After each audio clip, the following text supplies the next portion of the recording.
Hello friends, ଦେଖନ୍ତୁ ମୁଁ ବର୍ତ୍ତମାନ ପାଇଁ ଶାଗ ନେଇ ଆସିଛି। ଆମ ଗାଡ଼ିଆରେ ହେଇଥିଲା କଳମ ଶାଗ। ଅଳ୍ପ ସମୟରେ ଆଣିଲିଣି, ଝାଉଁଳି ଗଲାଣି ଖରା ହେଇଥିବାରୁ, ଘରେ ରହିବାରୁ।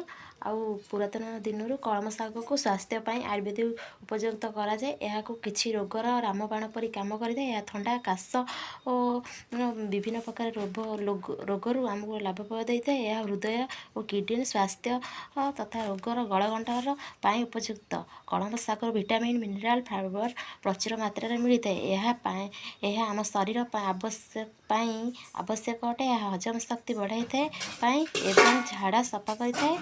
କଳମ ଶାଗ ଲାଭପ୍ରଦ ଅଟେ। ଫାଇବର ଏବଂ ଭିଟାମିନ୍ ସି ଏହାକୁ ବଢ଼ାଇଥାଏ।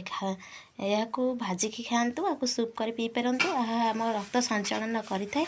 ଆଉ ଶରୀର ପାଇଁ ଉପଯୁକ୍ତ ଅଟେ। ଖାଦ୍ୟକୁ ଆଉ ଆଖି ଶକ୍ତି, ଦୃଷ୍ଟି ଶକ୍ତି ବଢ଼ାଇଥାଏ। ଏହା ଶାଗକୁ ଖାଇବା ଆବଶ୍ୟକ ଅଟେ। ଶାଗ ସମସ୍ତେ ଖାଆନ୍ତୁ, ଦେହ ପ୍ରତି